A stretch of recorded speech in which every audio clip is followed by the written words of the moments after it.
Rajveli Sugandhi, lecturer in commerce, working at Chinnatha Government Girls Higher Secondary School, Pondicherry. In this session, we are going to discuss Unit 9 under Entrepreneurship Development, Chapters 24 and 25. Chapter 24 deals with types of entrepreneurs and Chapter 25 deals with government entrepreneurial schemes for entrepreneurial development. I think by studying these chapters, definitely you will all be planning to be job providers, because an entrepreneur is basically a job provider, and so many people, the future generation will look forward to you as a job provider. Dear students, today we are going to discuss Chapter 24 Types of Entrepreneurs. This comes under the topic Unit 9 Entrepreneurship Development. There are various types of entrepreneurs, like there are variations in human beings. So entrepreneurs also differ in their characters. First one is based on function. Innovative entrepreneur. In what way an entrepreneur can innovate means a brand new product, upgraded product, new method of production, new method of distribution of product. See, now in this, now we are in a very critical situation, COVID situation. So what people, textiles people, they are saying, you need not come to the shop. We will you just select from your convenience of your home, your whichever you like, your dress material, we can deliver at home. That is a new method of distribution. We never thought of like that previously. Now it can be possible for far off countries, but now even in our hometown, this is a new method of production, new method of distribution, sorry. And anything like new method of upgraded product. You can say like previously our grinder was there, making idli batter. It was an old fashioned. Now upgraded what? Lightweight grinder for making idli batter. That is an upgraded product. So this is called innovative. Second one is imitative entrepreneur. What does he do? This can be the example for many electronic products which are previously invented in advanced countries. Our other countries, they just re-engineer in developing countries. Re-engineer means the same products, it will be altered according or suiting that country, the home country. That is called imitative. Third one is Fabian entrepreneur. Who are these? They are conservatives and risk averse. They do not want to take any risk. Example is Narcissus coffee. You might have seen in many ads also. The next one is drone entrepreneur. The drone entrepreneur never adapts to the changing market environment. Example is Gopal tooth powder. Here you can see the various ads relating to these types of entrepreneurs.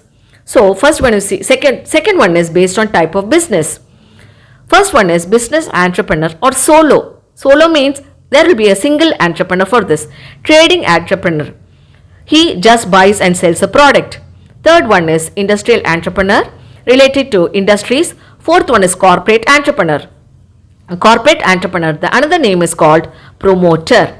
Corporate entities, they are registered under the Companies Act or under the Trust Act. Fifth one is agricultural entrepreneur. These types of entrepreneurs, they raise farm products. They use inputs like fertilizer, labor, insecticides for their products and market them. Example is poultry, meat, fish, flowers, fruits, prawn. Retail entrepreneurs. Who are these entrepreneurs? They buy goods in small quantities from wholesalers and sell different products of different brands. You can say different brands means you take soap. There may be various brands of soap. Hammam soap, Lux soap, Santoor soap, Synthol soap, like that. Their soap product is one, but under different various names. So to whom they are going to sell? Retail entrepreneurs to the ultimate consumers. The last one is service entrepreneur. This can be examples for hoteliers, airlines, banking, insurance. Now, the second type of business. Here we are going to see in this slide examples for agricultural entrepreneurs. First one is poultry, fish, prawn, fruits, flowers. Examples for agriculture. Then examples for service entrepreneurs, airlines, hoteliers, banking and insurance. These are the examples for service entrepreneurs. The third one is based on technology. Technical entrepreneur. They need some special type of technical skill like welder, fitter, molder, carpenter, goldsmith, weaver, sculptor, potter. Non-technical entrepreneur is one who does not need any technical competence. The third professional entrepreneur, they have some professional expertise to start a venture. They start the venture because by virtue of their professional expertise, but they do not continue with the venture. They just hand over the started venture to somebody else and then they exit. They come out and they start another venture. In this slide, we are seeing the various examples. The weaver is here, the beautiful sculptor is here, and the potter is here. Fourth type is based on motivation. Pure entrepreneur.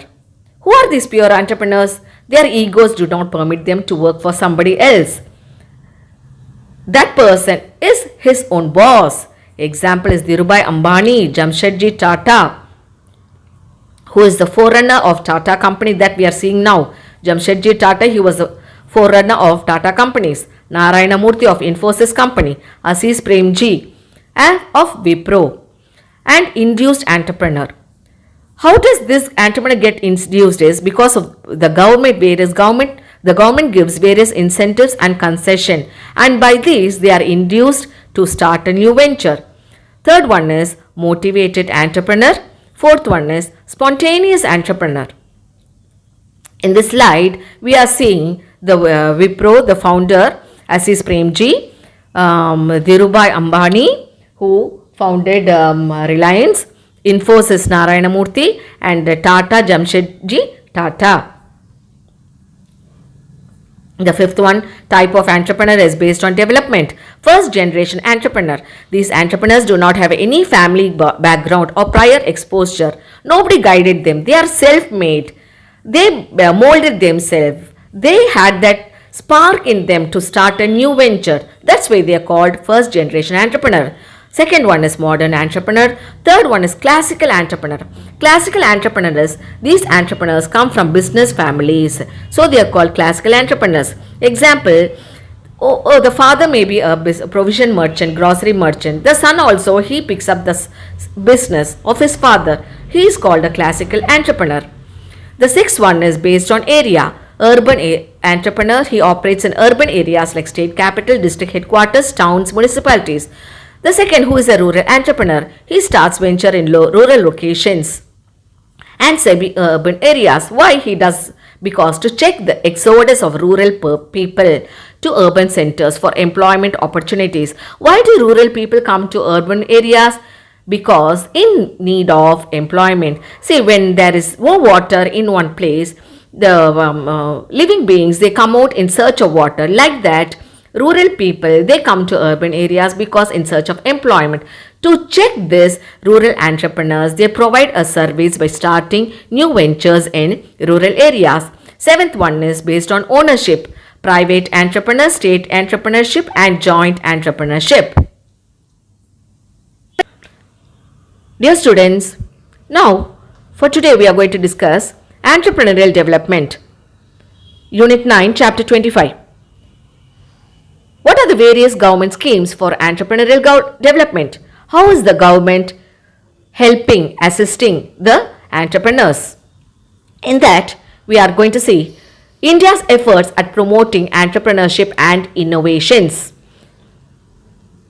Here, we are going to see the various schemes launched by our government of India. First one is Startup India. This scheme was launched in January 2016. It aims at mentoring, nurturing and facilitating startups throughout their life cycle. So, an entrepreneur, he is guided by the scheme Startup India. what type of business he can start, how to continue, and what are the facilities available to sustain till the end. This is Startup India. Second one is Make in India. This scheme was launched in September 2014 to transfer India into a global design and manufacturing hub in the global market. How India can create a market, a place for itself.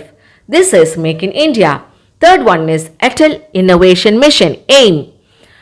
This scheme was aimed to promote a culture of innovation and entrepreneurship for self-employment.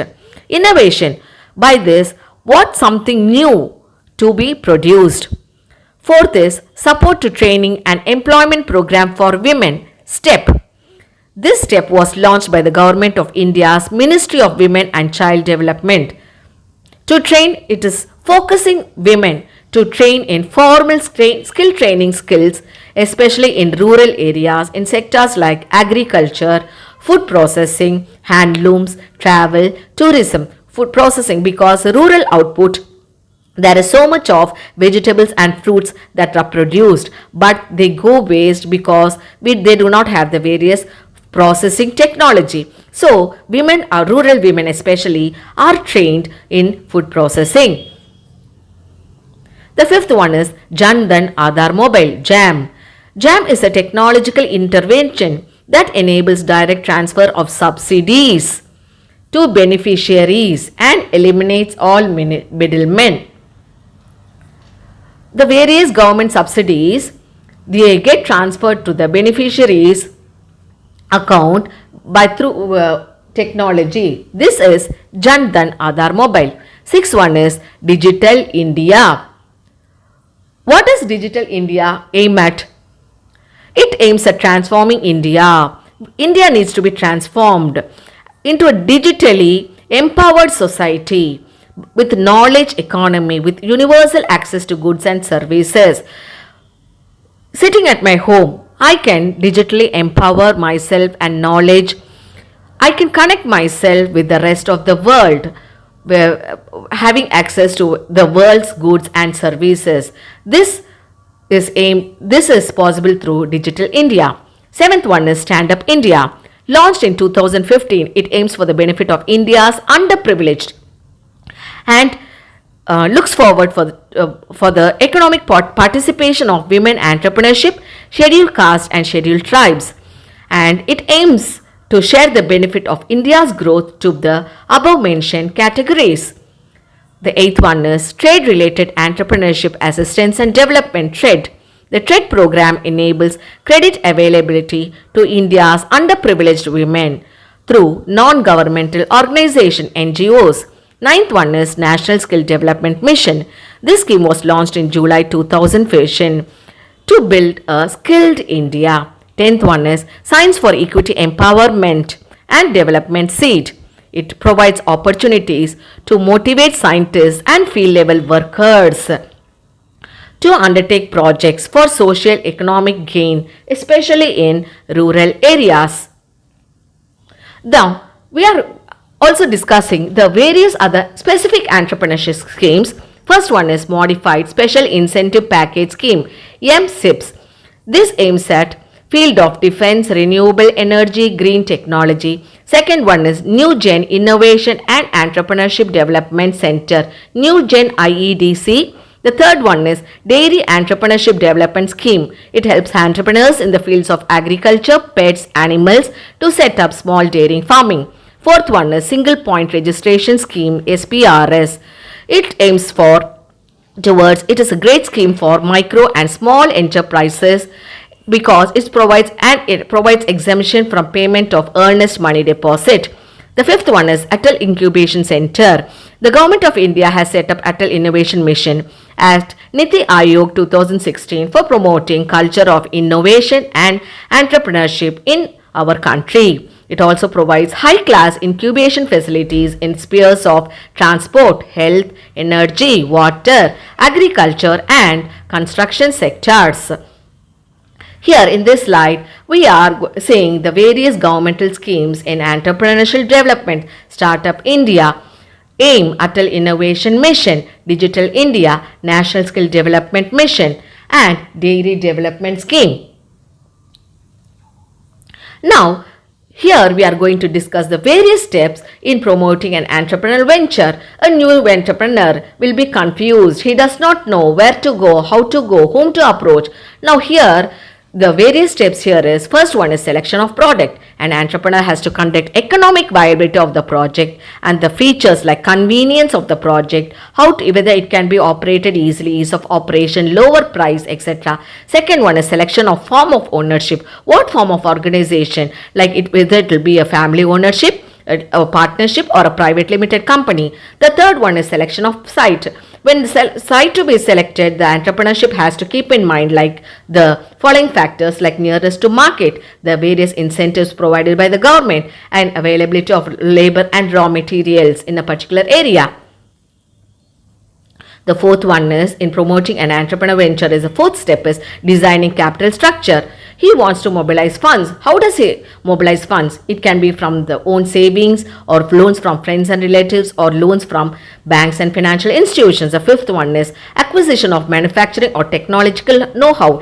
The know-how can be got from government research laboratories or R&D, research and development division of various industries, or foreign technical collaborations. The sixth point is the preparation of the project report. This is very important because based on the project report only, various banks, they insist on the entrepreneur's project report, and then only the funds will be issued to the entrepreneur. The first point is the project report should include the following. First one is technical feasibility, the raw materials feasibility, manufacturing process, quality control measures.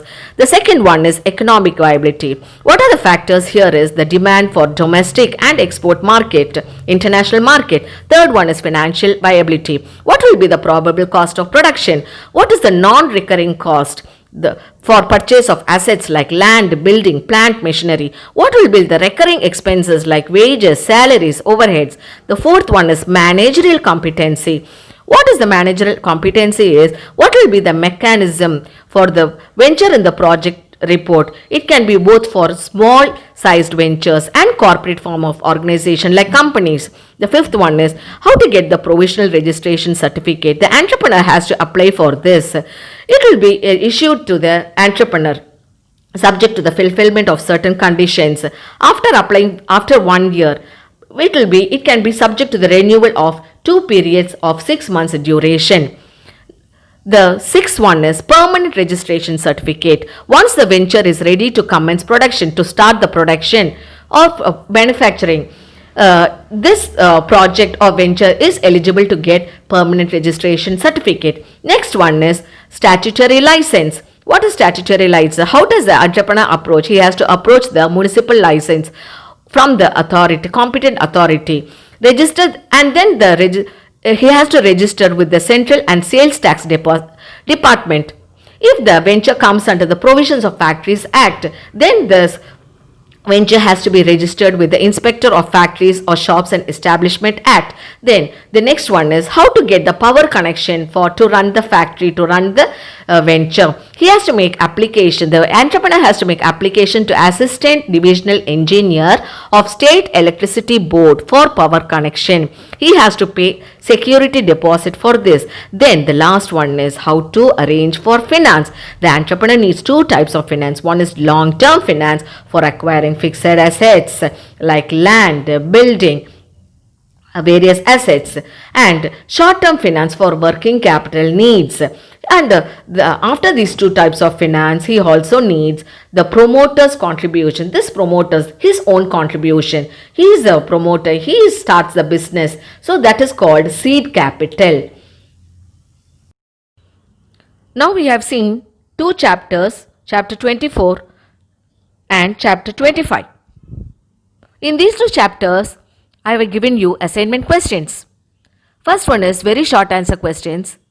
It consists of 2 marks. Question number 1 is, what is the other name of business entrepreneur? I hear one noise saying, it is solo entrepreneur. Yes, very good.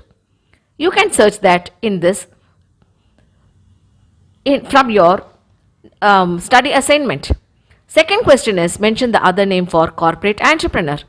Third question is state the name of the following ventures. A. Started by individuals for profit motive. B. Started as a family business. Yes, you are able to answer. Now go back to your lessons and then you will be able to answer. Question number 4 is list down the two types of finance. Yes, one is long term finance, another is short term finance. Here the answer itself I am telling. Fine. The question number 5 is name any 4 governmental entrepreneurial schemes. Yes, 5 short questions, very short answer questions. Second is we are going to short answer questions. It consists of 3 marks questions. Question number 1. Give some examples of pure entrepreneurs. Yes, we saw in that slide now. Jamshedji Tata, Narayana Murthy, like that. Yes. Then, question number 2. Explain about the agricultural entrepreneurs. Question number 3. Distinguish between the rural entrepreneur and urban entrepreneur. For that, you have to write urban entrepreneur, the points, and rural entrepreneur. Question number 4. Expand the following. What is STEP? What is JAM? Expand. The full form you have to write. TREAD, MSIPS, SEED, and New Gen IEDC. Yes, you can refer. Question number 5. What is the procedure for getting power connection for an entrepreneurial venture? 3 marks question is over. Then long answer questions. Question number 1. Discuss the nature of functional entrepreneurs. Under that we have seen innovative entrepreneur, drone entrepreneur, Fabian entrepreneur. Like that 4 types of entrepreneurs are there. You have to discuss their nature. Question number 2 is discuss the preparation of a project report. How will you prepare financial feasibility? All that we have seen. I have given you small hints. Based on that, you have to prepare your answers. I hope you will be able to write your answers well for all these questions and score good marks in your exam related to these 2 chapters. Yes, fine students.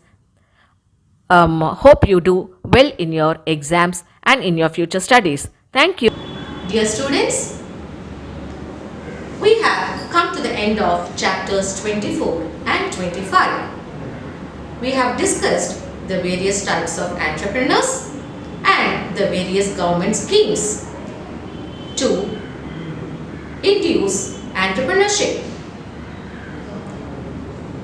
I think definitely these chapters will not be useful from exam point of view alone, but in future it will help you to build a future generation of new entrepreneurs who will build a strong India.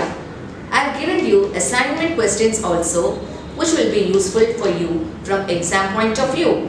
So you keep searching from exam point of view also and don't limit yourself to the subjects alone and take